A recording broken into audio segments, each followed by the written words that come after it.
opportunity to come back, WrestleMania. Absolutely. Yeah, like main event, straight up. No, like straight up. Of course. This year though. Continue everything that we had going forward. Naomi, Jade, all that. Run that back. That's a fact. Yo, where's our guest at? I don't know. I think he's probably supporting Booker T or somebody. I don't know. I can't. Yo, ladies and gentlemen, coming to Bell to Bell podcast. Yeah. Saay Park. Yeah. Yo, that's a wild statement. If you know Saay, that's a wild statement. Wild statement. Yo, I appreciate you coming to the podcast. Yes. It's gonna be a very interesting conversation. Thank you guys for having me. Supporting Booker T is wild. Crazy, actually. I think you should listen to the whole podcast to find out why. Basically, I guess they can't dig it. Fucking hilarious. I was just thinking about this joke. It's enough to knock. Ring the bell. Ladies and gentlemen, welcome to another episode of the Bell to Bell podcast. This is episode 6 of the Bell to Bell podcast. Oh, shit. Birthday behavior featuring Saay Park. But we're gonna get into the introduction in a second because for our opening bell, we're watching actual football today, not wrestling. Yes. Because this is the Bad Bunny concert with football featuring. You get it. Yeah. So, anyway, I am DJ Mainstream, the voice of the voices, patent pending, and I'm never alone here on the show. Go ahead, sir, introduce yourself. I would be the jackal of all trades himself, the rebellious one, Blackout the Rebel, a self-published author, producer, rapper, podcaster, and writer. So it's good with it. And I would say this person needs no introduction, but of course, if you know DJ Mainstream, I give these introductions for a reason. We're watching this game currently because of the Bad Bunny concert that's going to be at halftime. And because we got money riding on this bitch. But I can't with you. But the correlation here is Bad Bunny is an avid wrestler himself, as competing in what I feel like was the main event of that Backlash that year. But I digress. Oh yeah, that street fight was 100%. lit. But ladies and gentlemen, introducing a music award artist winner and also avid wrestling fan, Saay Park is in the building. We do this every day. Yeah. Hold on, yo, just for the hell of it. Yeah. We got it. Yeah, we got it to blow. Why not? Yeah. Oh, this is fire. Yo. Yeah. I mean, all you had to do was just stick around for a couple more minutes. It was gonna get smoky like this anyway. That's a fact. Yo, I can't with you. Yeah. I can't with Blackout, bro. I can't with you. Waka. Anyway, but in this episode, as we wait, hold on, now I gotta edit shit out. Open the window right there. Shit, that's my fault. But in this episode, we're calling birthday behaviors mainly because on Friday, if you watch the episode of us streaming on YouTube, it was the day before my birthday. So now, while we're recording, yesterday was my birthday. But tomorrow is my esteemed host Blackout the Rebel's birthday. Woo! So our amazing Aquarius selves decided, why not? Let's just do a recording right in the middle of both and have some fun. And then Saay was like, you know what? I'm a wrestling fan. Let's have you on the show too. So I appreciate you being here. Thank you for having me. Thank you. Yeah, man. Of course. I think the dope part was Blackout had no idea you was a wrestling fan. Really did. Really? Nah, he had no idea. Like I had to tell him, me and you've had some conversations. Yes. But he was like, Saay Park is a wrestling fan. Heavy. When did your fandom first start with wrestling? 1999. Like 1999, 1998-ish. Like my dad and I were watching it a lot together. Like that was like our pastime. Nice. Raw used to come on like at 9 o'clock at night on Raw. I mean on Mondays, and then at the time, SmackDown was on Thursdays, like at 8. Yeah, so on what channel? It was on UPN. Yes, sir. Underpaid niggas. And Raw was on like at the time it was like TNN. I think that's what it was called. Yes, TNN or something TNN, like that. yes. So my dad and I would get into it. We'd watch it, and we would be into it heavy. Nice. So that's how it started for me. Wow. That's what's up. Remember those days of UPN and when who was that? I think it was it Boyz II Men performing?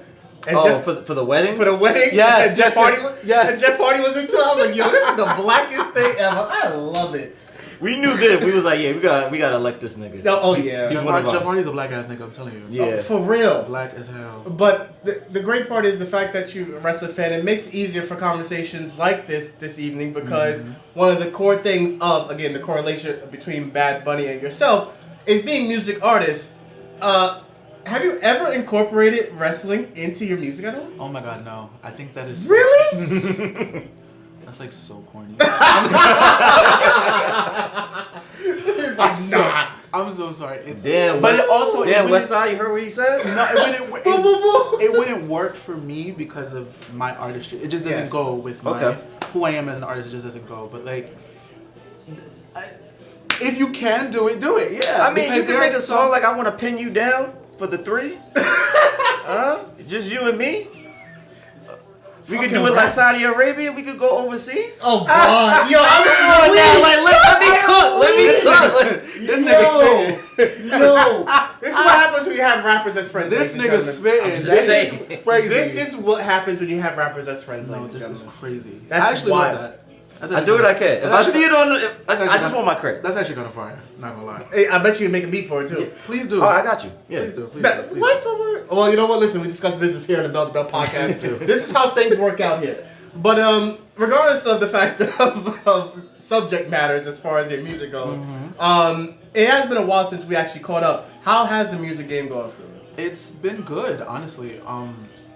I've taken it like, well, I was always serious, but like, I kind of feel like after the pandemic, like I went into like mode. I don't know, like we came out of again because I really didn't think the pandemic was gonna be like a thing. Like I thought it was gonna be like like swine flu. Yeah. Like 1 in every 80 people get it, and then like when I realized like, oh, the world might end. Wait, hold on. Let me go back here. Right, hold on, wait.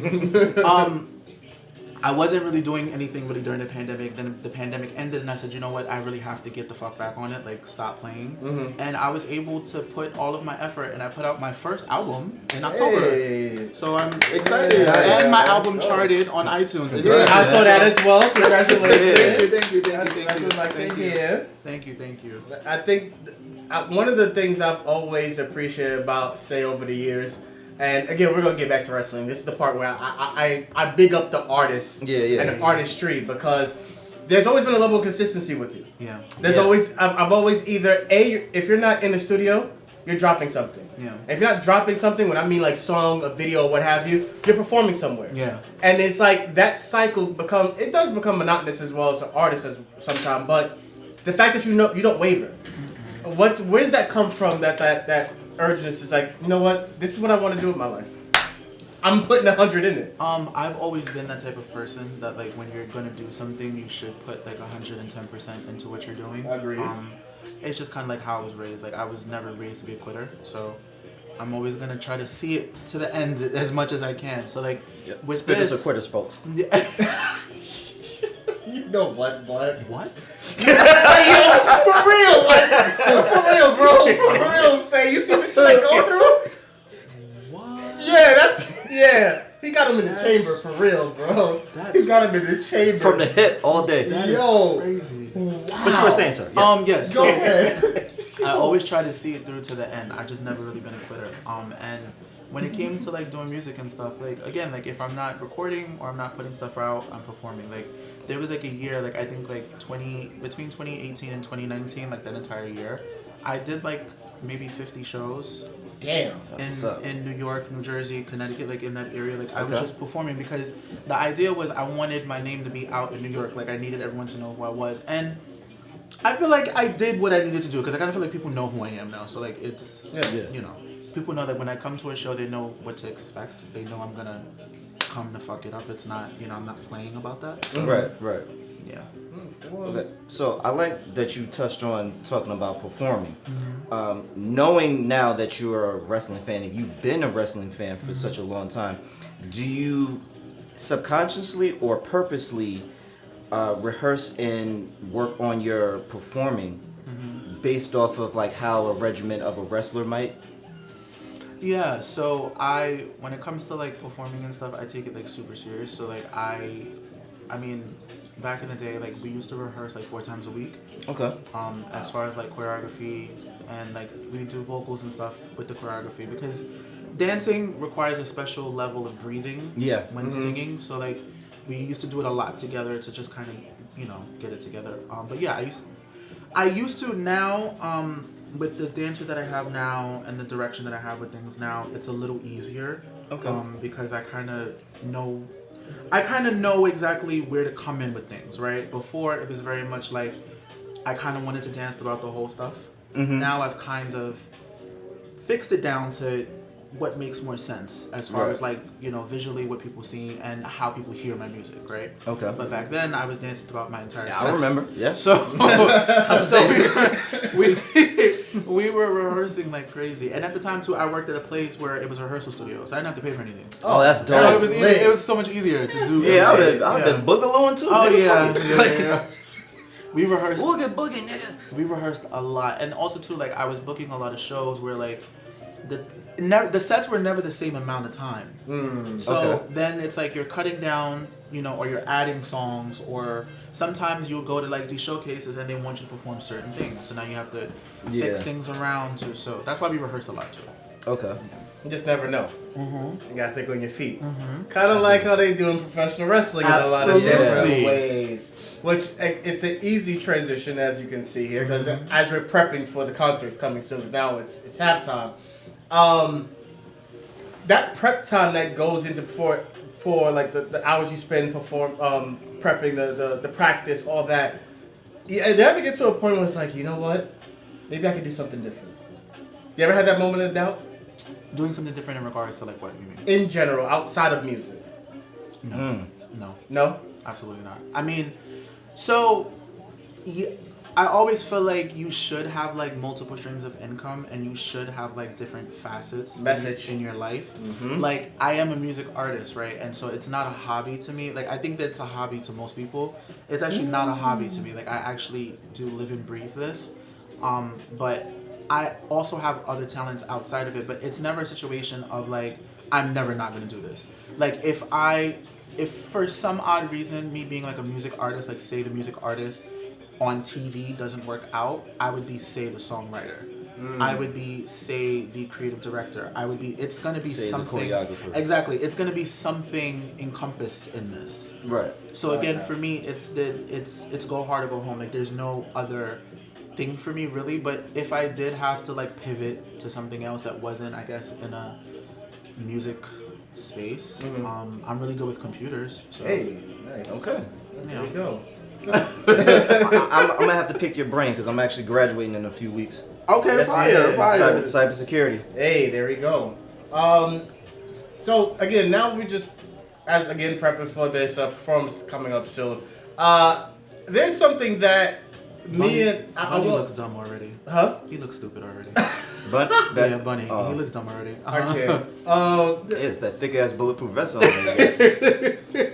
You know what? that nigga say, let me get the extra large 50 cent special. Yeah, what the fuck? The unwashed with the bullets in it. You know what? With the Gucci over it. You know what? I'm trying to get to the wrestling part here. Yes, yeah. But so in the aspect of the professional wrestling part and your fandom, I feel like the number one question every fan gets asked, and I'm curious to what your answer is. What's your favorite wrestling match? Okay. All time. All time. You know what I think about when I hear stuff like that? Do you ever remember watching Tough Enough? Yes. When Steve Austin asked Cameron what was her favorite match? Yes. And she said, all matches. Yep. He was like, I don't know who the fuck these bitches are. It's the reason why, because I know Say knows Tough Enough. And that's how long Say's been watching. And he looked at her like, he was like, what? I knew what I was doing. Like, that shit was joke. What match was that? Listen. See, that's that feminist girl power shit. Nigga, because even if you wanted to go the girl power route, you could have gone with Sable at that time. You could have gone with a bunch of other women who are way more established who put on bangers. Like, China is an easy go-to. China could have been a layup. Yo. Easy. Yo. Say China and Jeff Jarrett, and we would have respected it. Yeah. So I'm gonna say my favorite. So I'll break it down. So like my favorite male match. Okay. Of all time would have to be Hardy's Edge Hardy's Edge and Christian Dudley's the TLC match. The When it first TLC started. match. Okay. I think that's like my favorite male match. I love that. Yeah, that's fine. As far as women go, because I am black, BLEK. My favorite match is going to be Bianca Belair versus Sasha Banks at WrestleMania. Yes, Okay. as far as women go. Yeah. Let's go, man. Historic Not mad at moment. that. Yes. Very We love history. Very historic. I thought you were gonna go like bra panties on us, and I'd be like, hey, I'm with you, nigga. No, what? We What? enjoy those too. Yeah. We enjoy those. Enjoy However, it, but we've evolved. yes. Don't say we, nigga. Hey, look, I have no problem, nigga. Really? Yeah, nigga, I I'm don't give a fuck. Yo. But I like. Yo, this is what I go through. So you see what I go through? Bro, Like, I can't, you're a man. wild animal. Yo, really, for Hey. real. But nah, the reason why I'm glad you mentioned Sasha and Bianca. It's Black History Month, ladies and gentlemen. 100%. We should observe it all 12 months, but we're observing it in the shortest month of the year because this is how we do in the world. No, this is currently. just the month that we go Super Saiyan. But Yeah, we that's celebrate all. Black History This is when we Month get all real year. tapped in. This is Yeah, when we get yeah. tapped in. When the sun hits us different. The red sun hits us real different during February. But the reason I mention is because during our stream on Friday, during our birthday SmackDown stream, we mentioned the fact of how much we miss Bianca Belair. Yes. In your estimation and in your opinion, because this is something I want to ask you, but I'm gonna ask the guest. Do you think Bianca Belair remains in WWE past her contract? Yes. Why? Because I think that Bianca Belair is like a student to the game, and I also don't think that WWE has ever done her wrong. Okay. She has no need to really leave the company to walk out. I don't see that unless like she wants to like be an actress, but I also I can't see her acting either. So like I don't foresee her wanting to seek opportunities outside of wrestling. Yeah, go ahead, Black. That's what I did this for. So That's what I did this for. I like what you said, and I do agree with you. When you said that it seems as though WWE really hasn't done Bianca any wrong. She's earned everything that she has received. Yes. And they are compensating her for it. She's arguably one of the best that we have. She's part of the Four Horsewomen. All of that great stuff. Well, the next horsewoman. The next horsewoman. Well, oh yeah, I'm sorry. Yeah, Yeah, the next. yeah. What about her husband though? Oh. So I'll be really, really honest because I also was looking at something on Twitter before like I got here about right now they have the Profits doing like NXT live events. Mm-hmm. Yes. And everyone's talking about Montez's weight gain or whatever the case may be. So I think that the Street Profits as a tag team should have been done a long time ago. And I think that I agree. they're holding on to it because outside of that, Angelo Dawkins would be released in 2 weeks. Oh, damn. You really think so? Yeah. He Because just answered what I was thinking. Oh. he would bring nothing to the company as a solo star. So I think You don't like the curse of greatness? now, I think if there was by chance, like, Okay. I'm going to get back to Montez in a second. Okay. I think if there was like a semblance of a chance of him hitting the way Kit Wilson has been hitting, Yes. because I think that Yes. everyone thought, because I also thought it too, oh, the other one, Elton Prince, is injured, right? And he has like neck fusion issues, right? Yes. Yes. He's not going to come back anytime soon, right? No. I felt like they big egged him. Kit Wilson is going to end Come up on. getting released. Like, that's what I thought. Kit Wilson repackaged himself. And it's dope. He has new gear. That theme song that goes crazy. Kit Wilson doesn't even have to win. Just have him come out and perform like a 3-minute match. And just tell us why everything is toxic. And the crazy part about it is Pretty that much. this nigga has gotten over already. Yeah. I was not on board at first, but No, but when I saw that picture of him winning that belt, It's you know the fine. belt. Yes. Okay. why you contributed to this conversation? Of He's the- a champion. Of What do you them want me to Divas do? Championship. No, don't say yes to this, Say. No. Listen, no, man, don't it's- contribute to this. Listen, Now that's toxic masculinity. Thank you. if our truth can join the women's Royal Rumble, why can't he get the But that's the a- women's? that's Divas? a- That's another thing. Ooh, let's come back to that, please. So, Oh yeah, we can keep a note on that. We can keep a note on that. So with Montez, I Yeah. kind of feel like Montez would be great as a solo star. I agree. think Montez has it. Absolutely. Montez technically is what they're bigging Trick Willie to be. That's Montez, I like that. Oh shit. Montez has it. Montez has Yes, he character. does. Yes, he does. Montez has charisma. Yep. Montez can go in the ring. Yep. Montez has shown us that even though he might be a little thicker right now because he wasn't doing anything, Montez can cut down and look like the best of them. Easily. Yeah, and it's like, that Easily. doesn't matter because it's like, look at Otis. Montez, Yo, no. Sorry. because the other day, Yo, that's fucked up. because the other day my cousin was telling me like, oh, I can't believe that fucking Otis and Tozawa are the new number one contenders. I said, don't fucking sleep on Tozawa. No, do No, not. no, no, not no, sleep. Do not. on- Do not sleep on Akira on- Tozawa. Please. and Tozawa do will not- channel Tajiri energy real fucking quick. And That as part. and as a tag team, they've refined themselves. Like they're actually really good as a tag team. Like They are. do not sleep on them. But anyway, Yes. getting back to Montez. Montez has it, Yes. right? But I think that WWE also realizes that if we push Montez, we would have nothing to do for Angelo Dawkins, Yeah. and that would be the end of him. Unfortunately. I get it. So that's why I they get it. relegate them to tag team division so bad because there would be nothing else for him to do. But I don't think that WWE has given Montez his flowers because Montez has only been able to do tag team work. Yeah. This is fire. Whatever this is fire. Yes. I'm loving it. Yeah. Because I didn't like it at first because I didn't understand like the whole cornfield stuff. No, me We're either. slaves. Is that what that? It might be. Oh, that I don't like that. But that's correlation to how he was raised, I'm assuming. No, too. cut that off. What do you mean? No, that's actually kind of fire. It's football, so, NFL niggas fucking large. Yo!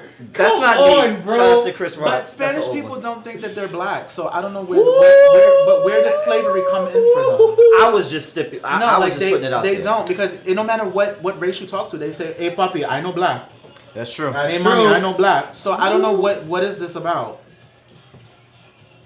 Listen, Fair. We didn't get the. And a lot of them are actually very like high yellow, so like they Yeah. don't experience racism the way we have. That's what Or that we They have currently not. do. And that part, I was going to say that currently do. But anyway, Yeah, I but- kind of feel like WWE has not given Montez his flowers because they've relegated him to a tag team that actually has run its course. Street Profits has actually run their course. I feel... Unfortunately. It is, I was just about to say, it is unfortunate. Because I also kind of look at older tag teams that are still together or still have been together, right? Right. When you look at the Hardys, out of the two of them, Jeff Hardy to me is the star. Always. Absolutely. Yeah. Right? Okay.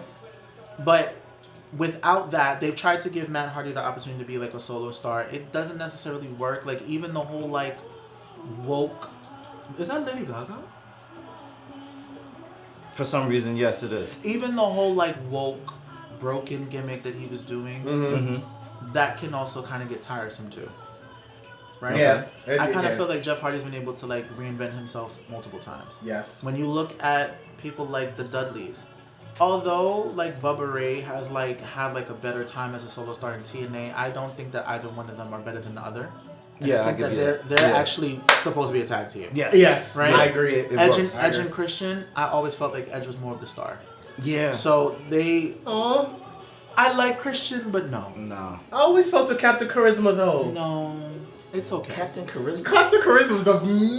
Nigga, that bro. shit sounds like some shit I'm about to find at the bottom of the cereal box. But Nigga, that's what are you also talking the about? thing, though. I feel like a lot of people give WWE like a hard time, like when it comes to like certain of like their stars. But sometimes I think they know. Yeah. People like Christian Yeah. and stuff. Like even if you give them like solo careers, they're only good for mid card titles. To sign you to another company and make you the world champion, which means to make you the face of another company, is insane to me. Yeah. Because you don't give that. Yeah. You know what I'm saying? So it's like, even though Christian's been champion in AEW, he's been champion in TNA, Yeah. I don't ever felt like he should have been. Because, like, you don't give that. Like, you don't give that you should have been. Make sense? That makes But anyway, sense. original question, Montez deserves his flowers. I don't think WWE has been giving him the opportunity, but that's because he's relegated to that tag team. And I'm hoping that people clowning him about his weight on social media is actually going to wake WWE up to show them, like, maybe Montez needs to do something by himself. Yeah. Okay, so I'm glad that we did mention and reference Kit Wilson, and you were giving an example of how you thought that it was kind of curtains for him Yes. after the whole Pretty Deadly thing. Yes. Do you see a world where there can be a repackaging, a resurgence, a part 2, a new era, if you will, for for D'Angelo Dawkins? For Angelo Dawkins? Yeah, if they were to actually go solo, do you see a world where they can like repackage him and maybe do something different with him, give him a completely different personality and persona, new gimmick? I could see Angelo Dawkins thriving really crazy in Evolve. And I know that sounds bad, but I could see him as like world champion of Evolve, whatever they have down there. Yeah. I could see him doing that because I couldn't send him to NXT because I also don't think it would work. To send him back to NXT, I don't think it would work. So like, well, I mean, they did it. I think Evolve, yeah, I think he'd be, because I also, you know, everyone views Raw as like the A show, SmackDown as the B show. Yes. So like, if C show, because I think NXT is the B show now. Right. So like, even if you sent him to, or you know, actually, what I think Angelo Dawkins would be great. I'll put him in LFG. I think no. Okay. I think WWE's F tier, TNA would actually be great. Honestly. Damn, I'm mad that you said F tier, but it makes sense. That's fucked up, but yeah. But he wouldn't work there. They're F tier with a TV deal. Yeah. Okay. Hey. Damn. Yeah. I mean, I think that's fair. Also, given the fact that they've also been stripping most of their fucking good wrestlers. Yeah. Because they're signing them to 5-month deals. What is that? Most of those people are getting signed to 5-month deals, and then when they got this contract with AMC, I'm assuming that you get these contracts with the TV companies. The TV companies give you a budget. Right. I'm guessing the budget can't equate for everyone. No. So they're letting people go. Like, right. like, you know, whomever has been signed to a 5-month or a 6-month deal, we're letting them go. As opposed to whomever was signed to a year deal, it works out better. It just works out, yeah. Yeah. But you're right. A lot of their good people are being let go. It's funny because on that Friday stream, we were talking about Trey Miguel, and he didn't realize Trey got re-signed to TNA. Yeah, because he got fired from... his contract got rescinded. Right.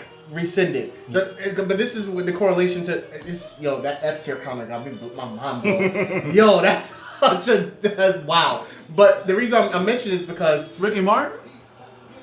Oh shit, they got Ricky Martin? No, they bringing people out. Yo, I definitely saw a video that somebody did. It was like the Avengers assembling. Yeah. It was so many fucking Spanish people. It was mad funny. It was fucking Ricky Martin. It was fucking Danny Trejo. Like all type. Anybody who's Spanish, niggas was just pulling up. I was like, all right, yeah, I got it. Listen, I'm about to say Danny Trejo. Anyway. Listen, I've made the correlation for a while with a lot of the wrestlers that WWE have that were forced in tag teams or moved around because of the fact they have nothing to, that creative have nothing for you. Shout out to Cole Cabana. For too many times. But there's a level of understanding you have to have when you know you have something and you have to have the big boy conversations. Like, I love Angelo Dawkins. Not many people know the Curse of Greatness was one of his original nicknames in his NXT days when he was coming up. But I do see the improvement of what he does in online and the dungeon with Natty and with TJ. Okay. Cool. But if you're going to continue to drag this on, how much longer, which is why I asked you that Bianca Belair commercial question, so I'm going to bring it back. How much longer as Bianca do you sit here and say, baby, it's going to be okay, that chance comes, and now their contract comes up? Do you see a world where Montez walks away from WWE? Even though his wife is working there? I would say no. I think Montez also is homegrown for WWE, and I think that, yes, WWE hasn't given him his flowers, but they've also haven't done bad to him either. So I don't necessarily see him walking away from WWE. I can see his contract expiring and them not renewing him. Okay. Versus him not wanting to be there anymore and him requesting his release earlier. Like, I don't see any of that. Okay. But I think if WWE were to have him, he would just stay. Okay. Yeah. Okay. 100%. I'm now I gotta roll the ball into the DM now here. Do you think Tony Khan reaches out to him? Yeah, I think a lot of other companies will do what they can, like with WWE talent that didn't work, and I think that AEW is one of those companies that they'll reach out to whatever talent. Wait, hold on, I'm so sorry. Is that the Belizean flag? You know better than me. Oh yeah, I'm interested now. Ooh, I'm so sorry. Hold on one That nigga second. look like Steph Curry. I think it is in that corner over there. Yeah, it is. It is. It is. Oh, bad And I Bunny. love the background. The only thing more powerful than hate is love. All right, Bad Bunny. Okay, I respect it. so Yeah. I'm sorry. Can you ask your original question? Because my mind went blank for a second. No, it's all right. It's all right. It's just the reason I'm bringing up the idea of Montez having, a possibility of going to a place like AEW is because when we got back into doing Bell to Bell podcast in our fandom of wrestling, he knew nothing about AEW. Mm-hmm. So he's now getting into it now. Mm-hmm. Yes. My general question to you is, how do you feel about AEW now, 7 years in? They've got the new TV deal. Mm-hmm. They're making headway. Had the first black champion Swerve, which is a question I want to also ask you about. Please do, yes. This shit is already halfway out the holster, nigga. How do you feel, your general consensus, honest feelings about All Elite Wrestling?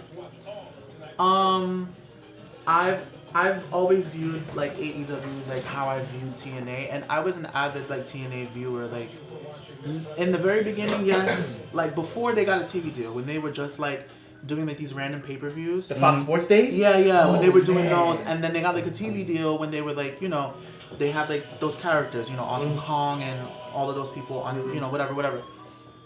Shout out to cheerleader Melissa. Right, exactly, Raisha Saeed, actually. I've always viewed AEW like TNA. Like I've always kind of viewed them as like a thirsty promotion that will take whatever they can and try to make it into something, like try to make fetch happen, right? Like I kind of feel like a lot of like people in AEW that already weren't on television, that were a part of like, New Japan Pro Wrestling or were on the indies in other markets that they brought to TV, okay, great. But like when you're taking people from WWE or TNA and then like trying to make them into something, these were already like mid-tier people that you're now trying to put in like the main title picture. Right. They're trying to make the main marquee, and that's just unfortunately they're not that. Right? Like I always kind of Say it. Go ahead. Shoot the J. Yo, shoot it. Go for it. It's wide open. You might as well, because we're gonna have comments about it. Like, okay. The AEW took Cody Rhodes, right? Who was a mid-carder in WWE at best at the time. At the time, yeah. Right? He was Cody Rhodes, then he was Dashing Cody Rhodes, then he was Stardust. Then he was Cody Raheem Rhodes. Yo, I cannot stand you. Go ahead, continue with this. Yo, I can't with this man. They took a mid-carder, right, and they made him main event, right? And I think that's like one of the 5% of wrestlers that I think they took from another promotion and actually made them into whatever, right? But then it's like you guys are signing people like, okay, another person that I kind of feel like should have always been bigger that they signed was Shelton Benjamin. Oh yeah, I've always felt that Shelton has been.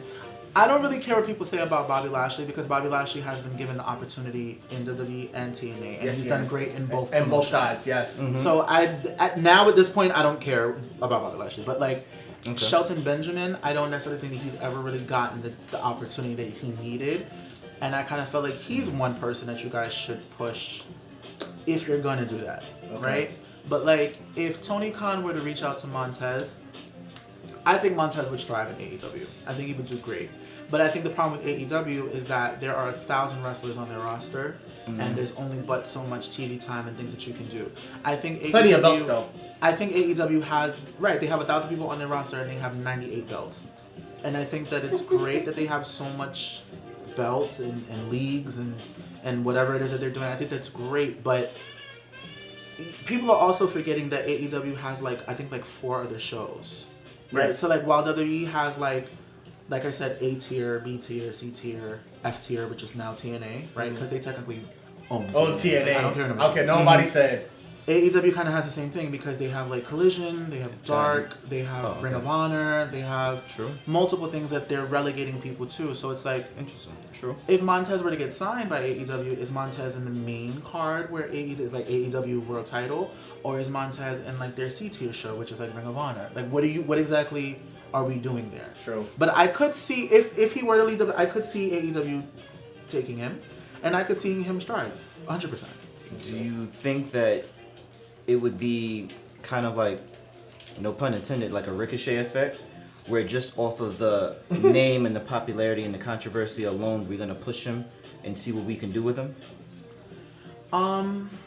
No, I think that they would push him because he's an ex-WWE talent, and I think that to AEW with Tony Khan, I think to most people who are like millionaires and billionaires, they think their dick is bigger than everybody else. So I kind of feel like Tony Khan is one of those people that he's going to take them and he's going to do everything that he can to make them big, to show WWE like, oh, this is what you lost. Which is, okay, that's a possibility, but WWE tends to grow like long reigning like superstars. Mm-hmm. AEW has a habit of signing people and you see them for 6 months and then like they disappear. And then like they come back for like another 6 months and then like they'll disappear again. Like it's weird because now it's like they're trying to give everyone a chance, and so like now people are getting the opportunity to like be away for 4 months and or whatever the fuck the case may be. Right. Mm-hmm. I'm so sorry. What was your original question? I'm talking so much my brain is going. No, you're good. I was kind of asking like, do you think that they would just sign somebody like Montez just off the strength of the possibility? Like Ricochet. Yeah, well, you kind of didn't hit the nail on the head with the whole dick measuring contest. Yeah. Like, we're going to sign him and we're going to show you what you could have been doing with him. We're going to utilize him to his best potential. And I kind of gave the comparison to Ricochet, although I think that that's maybe not the best comparison because Ricochet we didn't know Ricochet had any microphone skills. When he first started out, he was terrible. Because he didn't. And then he had to work at it. No, because he didn't. But you're taking somebody like Montez who's already kind of packaged. You just got to give him the lane and let him execute. Right. Yeah. I think he would do great. I think he would do well. To play off that Ricochet stuff, Ricochet is actually really not good on the mic. I think. You still don't think so? I think now Ricochet is, because again, I think you went somewhere else and you need to prove to your dad, WWE, that I can do this. And I'm going to show you that I am better than you. To your dad. But Ricochet is amazing. So here's my thing. I kind of feel like it's the same thing with politics. Like, I was just telling my cousin the other day that, like, AJ Styles is, like, heavy Republican, right? And I think AJ Styles is one of, like, the greatest wrestlers in the world. Yes, but I think what's amazing about him is that AJ Styles does not talk about anything outside of wrestling. Nope. So it doesn't dampen who he is because he doesn't do that. Smart. Right? Nope. And I think that that's, like, the same thing with, like, wrestling and politics. When you find out that, like, your wrestler is, like, a Trump supporter, inside it, like, as black people, inside it, like, dampens. Like, oh, fuck. You know what I'm saying? Mm-hmm. So it's like now, like, even your star power to me dwindles because it's like, oh, you a fuckboy. Like, you know what I'm saying? With Ricochet, I feel like Ricochet is amazing. I think in-ring wise, he's amazing. I love the fact that he may or may not be black. I'm not even sure half the time. I call him a daywalker. Yeah, like because sometimes I don't know. Like, so it's like I love that about him. Shit. He's again, he's amazing in the ring. I felt like he should have been given more to do in WWE, but again, I agree. What killed him was when he won that, it was like a battle royal or something that he won, and then he faced Brock Lesnar and lost. Yes. Things like that are going to kill you. And regardless of how good you are in the ring, when you're put in matches like that, like for instance, WWE was very disrespectful in my opinion. It was very much like a nigga here moment. Like you guys let Kofi Kingston win the title, and it was like, fuck, nigga here. Yeah. You've been here 60 years here. Yeah. And then you let him lose like in like 3 minutes to Brock Lesnar. That's on a premiere episode of SmackDown. That's insane to me. Like, that's so disrespectful, right? Absolutely. With Ricochet, that's what you guys did. You guys killed him by doing that to him. So no matter what he did after the fact, Ricochet could have backflipped off of a burning building into someone. We're never going to forget that you lost to Brock Lesnar in like 2 minutes. We're never going to forget that. Right? So it's like now you guys put him in AEW, and I guess he's kind of doing okay. Like, I'm not a frequent watcher of AEW. Okay, that was going to be one of my questions. So it's like, I guess he's kind of doing alright, like with some of the stuff that I see on Twitter about him, but just, was it today or yesterday, he was like going off about WWE and things like that. Yes, he was. I hate not to say like I feel like WWE is like a great company because I don't think that they are. I think that WWE is exactly what it is. It's a company. Right. Companies look out for themselves and they look out for what makes them money. Right.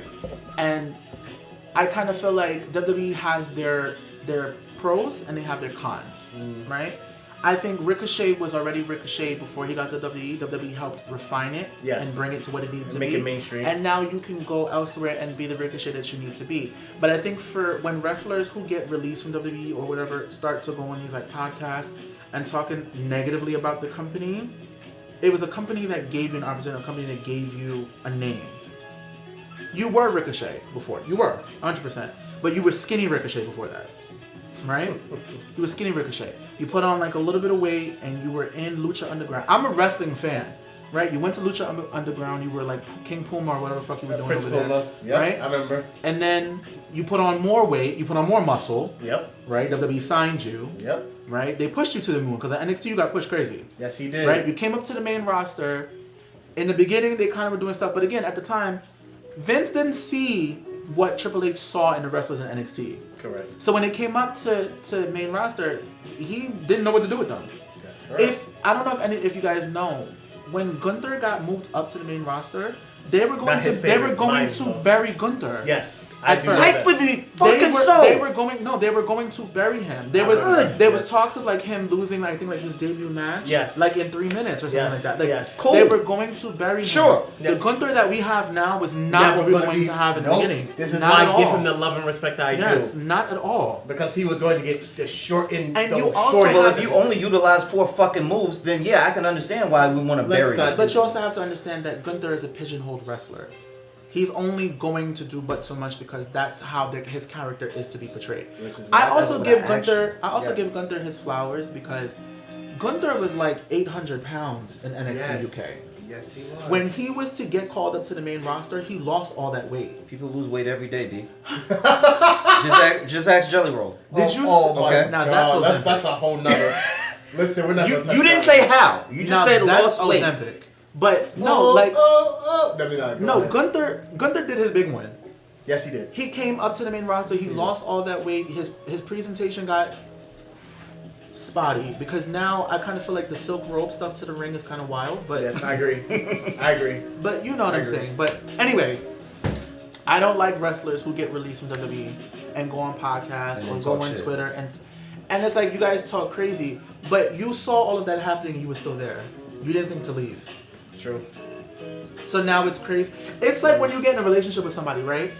And you see the red flags? No, like you a fat nigga, and the whole time she was cool with that. Now you're mad, and now all of a sudden she's calling you a fat nigga. That's crazy. Yeah. Because I was fat the whole time. So what is the problem now? It's the same fucking thing. Yeah. You saw crazy shit going on backstage, right? Fat dick, though. Exactly. You saw crazy shit going on back when you were signed to the company. You said nothing. Now all of a sudden you left the company. Now you want to talk about it? That's crazy to me. I can't stand y'all. No, that's so crazy. I hate things like that. That is crazy to me. Yo. I mean, He wasn't shooting with me in the gym. No, that's a fact. Like that's insane to me. I How dare you? Oh shit. I'm crazy. I hear you, and I do understand that. I do get that. But do you? Yeah, because what do you say after that? No, I mean because there's one thing. I mean, all right. Do you separate it? Do you look at it different as opposed to like one person is like getting on some podcast and they're saying like, oh fuck WWE because they did this, they did that. Do you feel like there's a difference between that and when they're like giving their side of a specific situation or something like that? There is a difference. I think that if you are because there's a way of giving your point of view without it coming across as you bashing the company. Yes. Okay. And I think a lot of times like there are wrestlers who are so sour because they were released by the company that they just end up bashing the company. And it's like, but you were cool with all of that when you were signed there. Correct. So now that you're not signed there, now all of a sudden now that's an issue to you. Too late to And that's turn why back I don't like to listen to a lot of like those fucking interviews after the fact because it's like you were cool with all of that shit when you were there. Yep. Now all of a sudden now you're not working there. Now all of a sudden now it's a world issue now. Yep. It's always been a world issue. It's an everybody issue. Yeah, racism has always been a thing. Yep. Booker T. But you were cool with it then. Fair point. You got that. Yeah. What I would like to do is pedal back a little bit to what you was talking about a couple of minutes ago when you were talking about like for instance like AJ Styles. He doesn't really discuss and touch on political views or anything social or anything like that. We want to make sure that we're giving you your flowers, and we're also promoting your music, your artistry. You being a proud black man and you being an artist, has there ever been a time where there's been something socially going on that you kind of felt a little bit of like, maybe I need to sing about this, maybe I need to actually do something about this, but to keep the mystique and to keep boundaries and to go along with the status quo of like the artistry that the people have grown to love you for, you decided to kind of like leave that alone? Yes and no. So what I will say is that not even like as a music artist, but just as a person, how do you say, like I am a second, third generation Belizean, right? Okay. My family is from Belize. Okay. And I know the struggle of not having your papers. I know the struggle of how it is in America being an immigrant. I know and I now see it so prevalent now that like everyone's afraid of ICE and things of that nature. That's also something that's currently going on in my family, of being afraid of ICE and things like that. But not even as a music artist, as a person, right? I was able to get a promotion at my job where I now deal with insurance. Thank you. Yeah, I now deal with insurance and patient accounts, and I'm now dealing with helping people who are undocumented get insurance. Nice. So that is something that I'm very passionate about, because I kind of feel like America is built on immigrants, Yes. right? The country as itself wouldn't be in totality without immigrants.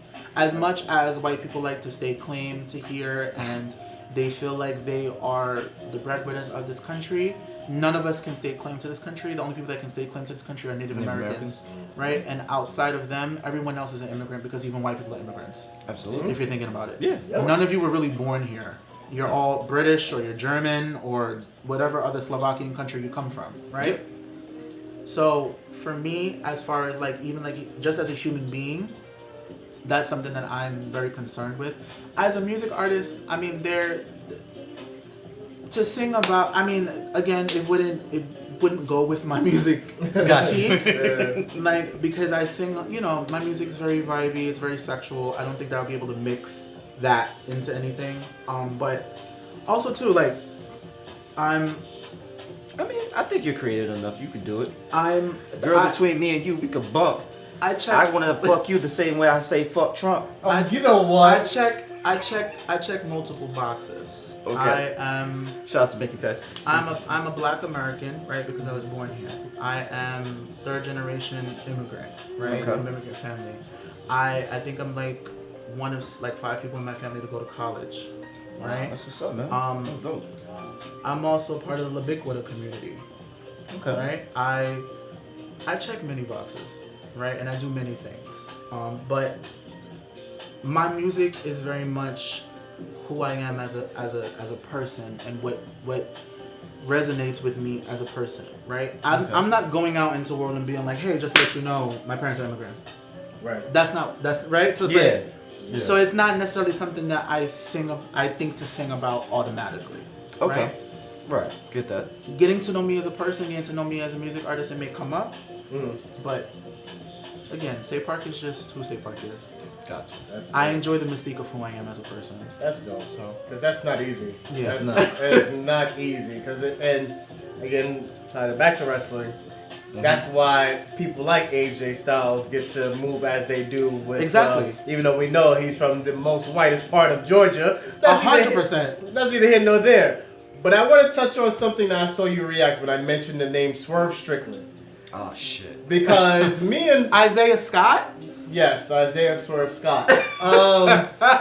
So, here we go. The reason why I'm bringing this up, because this is a great way to get towards the tail end of the podcast. Already? Yeah? Is it really? I still got a lot of drink in my cup. Like a lot. Like I've been actually like going. We can keep going. This is interesting, actually. So the reason why hear that, Yano? You got like another hour and a half on this. Yeah, hold on. Before we get to that point. So Swerve Strickland is on the record and in the books as the first ever African American to win a world championship in All Elite Wrestling. Okay. And while he is very proud in that moment, Swerve Strickland, the person outside of that, on the social media and real life world, has had several different things said about him. Now, see, again, Blackout is getting to know wrestlers and AEW as he sees them on screen. So we've appreciated Swerve the wrestler and what he's able to do. Now, he was very unsure of Swerve the person. So I wanted to know, why did you give that reaction when I mentioned Swerve's name? You kind of rolled your eyes a little bit. I'm curious why. Because Swerve is very akin to Booker T. Okay. Swerve is also a coon. Ooh. I think that Swerve coons a lot. So, okay, I've come to the realization that there's a line that sometimes you have to like draw, right? With like black people in things that like are not predominantly black. Wrestling is not a predominantly black thing. No. You don't say. I didn't know. So like you have to like draw the line there with like certain things, right? Because I'm also of the belief that like it's gonna sound crazy, and please like don't dislike me. Please like don't not stream my music for this, but like Please. I kind of turn my nose up at like black men who don't date black women. Like I think that's like talk about it. I'm with him on that. That's a hill we can die on. It's very strange to me, like, and take it from someone who's dealt with like other people outside of like my own race, but like I don't know, like I kind of like look down a little bit because, or I would say frown up my nose at. Looking down is crazy, but like frown up my nose at, because what do you actually have in common like with these people that you feel comfortable enough to like being like long-lasting relationships with them? And it's like so in the beginning, like I always look at it as acceptance and validation. Yeah. No, like, oh my god. I think it's that fog machine. Oh man. Excuse me. Sorry. In the beginning, I thought of it like that, right? But then I kind of realized like, oh, maybe these black people are not black like how I'm black. Right? Like, because some of them are like not raised in some of them are not raised in like predominantly black neighborhoods. So it's like what they see is what they gravitate towards, right? And it's like, while that's understandable, sometimes you guys are like really black, like dark, and like you're Oreos. How? Like how did that happen to you? And like your parents are also black as well. How did you become an Oreo? I don't know, like in my brain, like in the beginning, like I was just like, I don't see the correlation to this. But like spark with that one. Now looking at it, like now becoming like an adult and like now actually like being privy to things and not being as ignorant to things that I was before, I'm like, okay, I can kind of see like why you would like date white women, or that's only really what you like, or whatever the case may be. But like, then there's a line drawn because you're black, and then like you're putting down like other like black women, right? Or like you're saying to yourself like, oh, I only want to date like Latino women. And I think that it does a disservice to black men specifically, because you guys are a fetish to these people. Yeah. You are not like you like. And I'm gonna bring him home to daddy and piss him off. I don't ever want you to feel like they don't love you, because I truly believe that people can love you and things like that. Yeah, of course. Yeah, but in the offset of it, you are a fucking fetish to them. Yeah. To the white woman, you are a fetish. You are exactly what they want to use to piss off their parents. You're that wild semester back in college. Exactly, and now I'm pregnant. Yeah.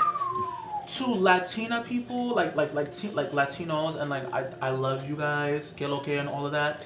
But a lot of you guys are hell bent on the papi me no black, mami me no black thing. So like, you are also over there with them for me. Yeah. Right? And a lot of you also voted for Trump too. So you're in that same I was waiting for that part. There goes that acceptance and validation I was talking about. You Asian people, and when I say Asian, I mean Eastern Asian, I mean Eastern Asian, Indian, the Korean, Japanese, whatever the fuck you are. You Asian people, you're also in that category for me too, because you guys want to be so close to whiteness that you also view black people as being a fetish. Yeah.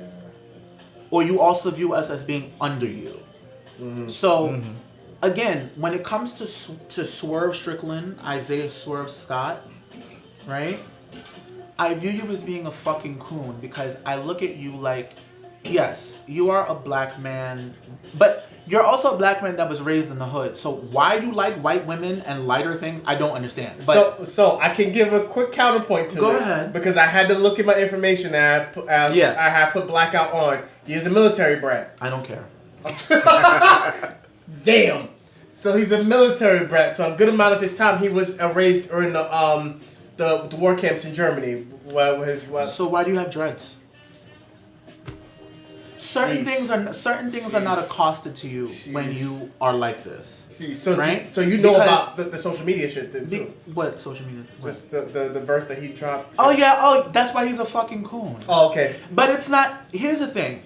When I first got introduced to him, like as a wrestler on NXT, I thought he was fire, right? I thought he was great. He's talented in ring. He's great. Absolutely. All of that, right? Absolutely. Props to you. Love it. Now, when I found out that his baby mother is like, she's either white or like super like light skinned Latino, whatever, I said, okay, all right, fine, whatever. My eyebrow went up to it, but I said, okay, fine. Then he started dating Jessica Mayer. Yes. So I said, he dated NXT superstar Jessica Mayer. I said, okay. And she's like Filipino and like Filipino and she's Asian. She looks Asian, right? Okay, So I said, kind of my eyebrow went up again to that. Okay. Then you were on like social media and you dropped something about like, I guess one of like your first baby mothers being nappy headed or whatever. Also, you don't like black women. Got it. I understand where this is going now. Now listening to you talk and listen to how you do things and all of that, I see it. Yeah, no, you're a coon. This is what you are. You are akin to anime niggas that only want to date white girls. Oh God! Like damn. that's what this nigga. That's what you're akin to, and it's like I frown up my nose at black men like that because shit. You. I'm not like a hotep person. Please. No. Don't, but I get where you're coming from. I know, but I get where you're coming from. We get it. But what I'm trying to say is that like you guys would really accost your own race to be with people who know nothing about you, people who view you as being lesser than, and you think that it's okay. Love who you want to love, and that's great, and that's fabulous. But at the same time, understand the You don't black have to tear struggle. somebody else down while you. No, you don't. And a lot of time it be that. Yeah. A lot of time it be like, oh, like I only like Latino women because they're subservient. Yeah. Oh, I only like white women because they, again, subservient. They don't talk back. They do this. They do that. Yeah. What? Yeah. What the fuck are you talking about? You can't deal with a black woman because a black woman is too assertive for you? That sounds like a you problem. Yeah. But what it is, you don't like that mirror that they hold up. Thank you. A lot of people don't like accountability. Yeah. That's kind of the problem. Triple H. Here we go. Damn. Is there something in the room? Huh? They don't like accountability. But getting back to Swerve, I think he's great in the ring. Absolutely, yeah. Right? I think he's great. But again, when wrestlers start getting on these podcasts and things and they start talking and you kind of start figuring out who they are as a person, it diminishes who they are to me. And I think that Swerve is one of those people. You get on podcasts and you get on things and you start talking and everything just falls out of your mouth. Okay. Like, I wouldn't be surprised if you did vote for Trump. Shit. Like, I would not be surprised. Like, yeah, because you give me that you would do that. Okay, so now to steer, and let's do something more of the positive. Has there been a wrestler that you've seen that has been a good wrestler, or even somebody that you saw that wasn't maybe the greatest wrestler in the ring? Mm-hmm. We're talking about African Americans, that because of their stance outside of the ring, that they were the opposite of your Booker T, your Swerve, somebody that fought oppression, fought the glass ceiling, some people that you can actually say I respect, like maybe an MVP or somebody like that? I don't think MVP is good in the ring, but I think that, Well, see, that's why I said maybe somebody that maybe wasn't good in the ring but is good socially. I think MVP. So here's the thing. I think MVP is decent in social regards because not only is MVP trying to uplift black people. When MVP got signed to WWE, at the time he was like Muslim, right? And he also, I think he was like a felon like right before. Yes. Oh, wow. So he couldn't travel. He couldn't travel with them a lot of the time because he was a felon. And you know, at the time, felonies and things like that were only really accosted to black people, right? Because we were the only ones selling drugs and shooting and carrying on and things like that, right? Right. So they say. A whole bunch of nigga shit. Right. So I kind of feel like MVP does his thing as far as it comes to black people. Because again, when they did break up, what's the group called? Hurt Syndicate, Hurt Business. Her business. Yes. Right? He lobbied heavy for them to put it back together. Because he kind of felt like you guys are breaking up a good black tag team, good black faction, I should say, that could do something.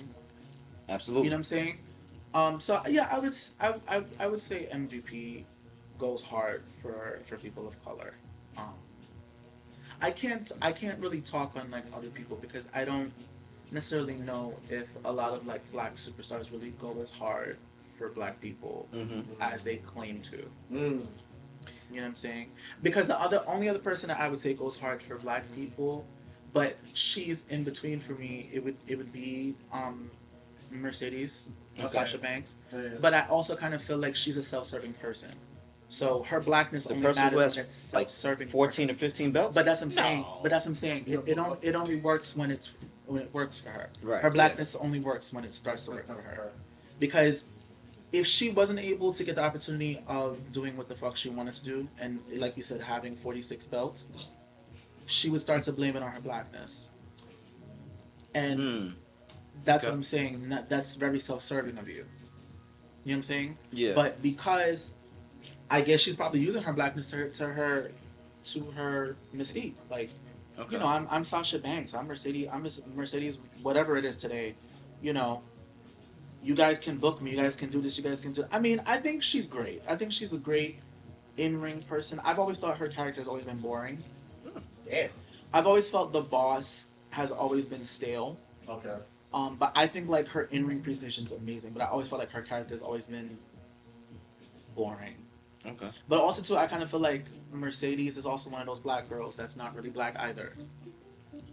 She gets very much white black girl. White black. Yeah. Even Even if you notice like her rhythm, she has no rhythm. That's another thing. You have no rhythm as a black. Yeah, like that's. Yeah, like anyway. But there was one question I wanted to ask. It's again perfect for the fact that it's Black History Month. This is real black. This got real black. This got real Yeah. black, and I love it. Yeah. I'm here for it. I'm black. We black, y'all. Blacker than black. But this is gonna be. It may gonna go controversial, but I have my list. It's a short list. Go ahead. But I want both of your lists. Okay, let me turn this way. Yeah. Your three top, in no particular order, three top favorite black wrestlers of all time. That's actually not hard. No? No, it's really not. I love to hear your choice. I have my three. I've had my three ready for a while now. Even though I'm not a fan of my three personality-wise, but if I'm keeping it wrestling, I'm solid. Okay. Just wrestling. Just wrestling. Okay. Yeah. Oh, I got my top one. Yeah. All right, that's my top one. So we got to think, how many black wrestlers are there? Exactly. That's why it's not hard. There you go. That's why. Yeah. That's why I said three, ladies and gentlemen. I want to make it too difficult Not for the hard time that we at all. have. Yeah. I want to make it too difficult. Got to take some time too, Sid. No, I got mine. Ready? Go ahead and start. Yeah, you go ahead. Okay. You got this. Top 3 black wrestlers Your favorite top three of all time. all time. Okay. Number 3, Cedric Alexander. Ooh, I like that choice. Okay, I like it. Number That's 2 yours. number 2 will be Miss Jackie Moore, Jacqueline. And number 1 is going to be Shelton Benjamin. Okay. But if I do have to give like Honorable mention. honorable mention Jeff Hardy. Jeffrey Malik Hardy.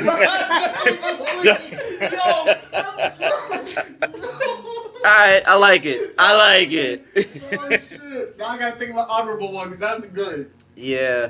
Yo, Cedric Alexander, man. Goes crazy. Yo, 205 Live, They stand up. They don't give that man enough. I'm telling you, they do not give him enough. Do you like him on it in TNA on the system? Yeah. You like that? I enjoy that they're using him. Another honorable mention, he's not black, but Mustafa Ali is actually Yes. really good. Yikes. Yes. Okay. Yes. Yikes. Mustafa is really good. He's really good. You got your three, sir? I guess so, off the top of my head, without any thought Yeah. to it. Okay. The first one, like going from 3 down, Mm-hmm. I'm gonna put, like you, sir, Shelton Benjamin. Go crazy. Yeah. If we're gonna do women, I gotta throw the EST in there. Okay, Bianca. Love me some Okay. Bianca. And then the number one, I think you already know who that is. Go for it. Cool. Come on, man, R-Truth. Mr. Ron Killings. Yes, sir. Which is Mr. like- K Quick. Yes, sir. Which is ironic because he's also in my three, and that's because I'm talking about NWA World Champion Ron Killings. That's another fucking honor. I have a couple of honorable mentions now. No, but I got Another one, Road Dogg. That's Yo. funny. you didn't know? He used to come with some fresh braids in his hair every fucking Monday. Nigga came off the rope shucking and jiving, nigga. I swear, this had a Jamaican Yo. hair braid. That man's braids used to look tight. Yeah, Tight. like, yeah. Fresh. You can see the redness They in was his head tight. tight. Nah, Yeah. shout out to Road Dogg's hairdresser for Black History Month, man. Gotta be black. Yeah. My top three is ironic again. Ron Killings was one. Okay. Jazz. Yes. Shout out Yeah. to Jazz. Okay. Oh my God, Got yes, Jazz. I love Jazz throughout Yes. the whole entire Attitude Era and Oh what my she's God. still doing now to give back to the industry. Jazz beat them bitches up. You hear me? That's a fact. She beat them bitches up. And she had beat the bitches up, her husband was beating niggas up But too. she beat the niggas up if she had to. Good, exactly. That's what- Correct. And see, you don't know who her husband is. Who's her husband? Rodney Rodney Mack. Okay. Big Mac dog. Yeah. Yo, All right. Rodney Mack was Yeah, I got dope. that. Yo, I swear, Vince had a thug fetish. I swear. You know he did. Yeah. What the fuck? Crime time, Thug nigga. Fetish, Crime bro. time was crazy. But anyway, outside of my last one is the one. The reason why I mentioned that earlier, Mark Henry. Oh yeah. I like shout Because out to regardless of what he does outside the ring, Yeah. I legit watched that Royal Rumble, that '99 Rumble, and the pop he had with that sexual chocolate It was music. crazy. But mind you, he was still wearing Nation of Domination like garb. He was over. But he had the sexual chocolate music, Yeah. and people were screaming for him. He was And I over. didn't realize how over he was. And then you start thinking his career over. Yeah, you know how hard The that fake He was really retirement. good. Yeah. The shit they tried to do with Mae Young. Young. I was about to say that. When You she know how hard it is she to come burst the back. hand. Yeah. But the other side of it, he's the reason we have Bianca Belair, Yeah. Jade Cargill. Yeah, he got all of them in there. He's Yeah. the reason wow. we have them to this Oh, day, yeah, and yeah. that's the part of it. It's like, you know what? Top three, yeah, Mark Henry definitely. You gotta give Mark Henry his flowers, man. Yeah. no. But my honorable mention was going to be shout out to my boy Monty Brown, old school TNA. We used to do the pounce. He was one of the first people that started that trend of having predominant black wrestlers coming from football into wrestling and making it work. A la your Pac-Man Jones years later. Yeah, I know my history like that. Shout out to Marcus Corvon, Monty Brown, Monty bro. Brown. Shout out to Monty Brown, bro. I always wanted to interview him. So yeah, Monty Brown. I'll put you on some Monty You Brown, gotta bro. put me on. When they coming in with the, and used to talk like, imagine Scott Steiner but black. Oh, shit. Yeah. And just ramble. Yeah. And just ramble. Yeah. But his shit sounded so fire because he had some sauce. Yo. Another one, Jay Lethal. Oh, man. Oh, I forgot all of So I'll be honest with Jay Lethal. And no doubt to Jay Lethal, but I'm still 50-50 on him. He's another coon. Yeah, But Jay Lethal. he's a low-key cool. Jay Lethal. The Ric Flair shit alone, like even if I'd never seen him in the ring, that You ever alone, seen Jay Lethal do the Ric Flair impersonation? I don't think Against Oh, Ric I'm Flair. not- Against Ric Flair is one of the greatest promos. Oh, when it was going back and forth, like, Yes, woo! Yeah. yes. Okay, yeah, that yeah. whole promo, man. Oh, okay, yeah. Not alone, man. But yeah, cool shit aside, he's a great professional wrestler. Okay. Oh shit. I think maybe a good honorable mention, like being serious. I think Big E. I think he was cut off too short. Absolutely. 100%. But yeah. Shout out Rich Holland. Yeah. Shout out not having a job. Oh, damn. Shout out to my boy Southside Gun. What's today? Yo, Rich Holland. The funniest shit with Rich Holland is because I'm coming in years later of a long period where I wasn't watching wrestling. Yeah. So I came back and I saw Rich Holland on SmackDown. Yeah, he was. Then I saw him on NXT. Absolutely. Then I saw him on Evo. Yeah. And then you saw him jobless. I was like, yeah. Yes. Yeah. He was relegating down. The last place he was in F tier, TNA. Oh, shit. And then they let him go. And they let him go. Yeah. Yeah. So, damn, you want that for Angelo Dawkins? He got... Damn, that's fucked up, Say. Actually, he got injured on TNA. Yes, he did, and then they paid him for it. And they didn't pay him for it, and then Damn. This is what they said to him. They said that TNA technically is not a contracted company, so because he got injured there, they can't pay him for that. Correct. So And does he then- have to go to TNA to get that money? No, he ain't getting nothing from He's nobody. not getting nothing Oh, because that's they crazy. let him go from his contract maybe 2 weeks after that. Yep. To the Yeah. point that now Straight after that. he has to sell his house now. Shit. And he's gonna go from me asking for money. Yeah, That's crazy. Yeah, that's that karma. man. I'm telling you, karma is a mother. Crazy. But as we do have our time to wrap up here. We can do a post show, but as we talk, Well, I thought we had like another 50 minutes on the clock. no, Oh, As isn't we- that what Yano said? We good, right? no. As we wrap up here on the Bell to Bell podcast, say please give your social media and your project as well, Yeah, where they man. can find it, so the people can make sure they buy it because y'all going to buy it. Yes, please. So, you can find me everywhere. SAAYPARK, Say Park. My debut album came out in October. Excuse My Lateness is the name of my debut album. It is available everywhere. Please stream it, purchase it, do what you can, have sex to it. I don't care. Hey, Do your thing. And yeah, that's it. Blackout the Rebel, good sir. BLK Out the Rebel is the Instagram, and if you go there, you're going to see the link tree for everything. I have a website specifically for my book, What the Heart Wants, which is available on Amazon as well as other places like Walmart, all that stuff. You can also get a link there to where my instrumentals are, where all my beats are, where I might present some of them to Say Park. You might see those on the future project. Black on the We'll- Trend. we'll see. Deluxe edition. You might see them as the entrance music for Yano when he starts getting into wrestling. He's not wrestling. Y'all not. He's not convincing y'all to wrestle. Listen, man, 30 no's and a yes is still a yes. I learned that from Quagmire. But yeah, so yeah, the album, the What the Heart Wants, is available on my website as well. You can click to that. Everything else is gonna be pretty much just bell to bell, so I'm gonna let him take care of all of that. And as always, I say at Make the Call, but I don't follow me. Please follow at Bell, the #2 Bell podcast on Instagram. When you go on Instagram, you go to our bio. In our bio will be our Instagram, obviously, the Facebook, the YouTube, the Blue Sky, the Twitter, the Kick, and also the Twitch. Now, I'll let you know going forward, that multi-stream that y'all saw last Friday, that was a one-time deal.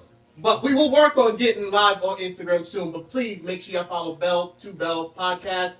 Bell, the #2 Bell.biz is the official website. And on there, our first shirt, the K Anime Collection, is out now. Please buy a shirt for my birthday, for his birthday, for everybody's birthdays, please. Fire. But other than that, I would give a quick shout out to every African American wrestler that is wrestling today.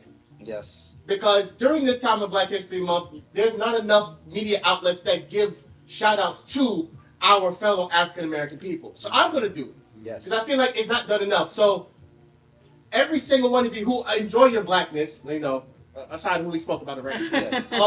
please keep doing it every day. Because you never know. There could be that little boy, little girl at home, sitting in the ghetto, sitting in the hood, and never thought about being a professional wrestler. They get pushed to be doctors, be lawyers, be rappers, be singers, and not against that. But that's other lanes outside of what the cookie cutter, what you should do. There's a business here to entertainment, and wrestling is just another outlet. So if you're a black wrestler, keep being an example, keep being you, because Absolutely. you only get one chance to be black, and I'm taking advantage of it. I know they are too. Yeah. I know that's right. So as we always do, this has been the Bell to Bell podcast. Oh, let me finish it right. This has been Bell to Bell. Yeah. Okay. Okay, wait a minute. Hold on. Oh yeah, Say is new here. I forgot.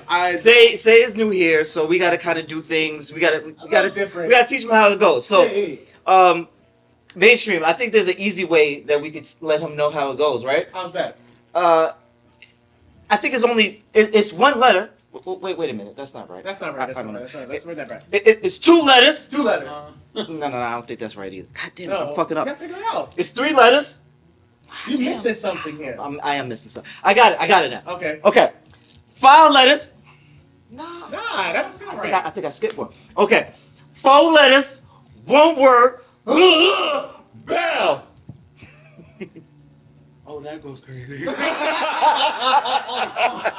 Oh, that's actually kind of funny. Oh shit. If he does this, we got 1 million of those. That we is do. fire. Yeah, that's for the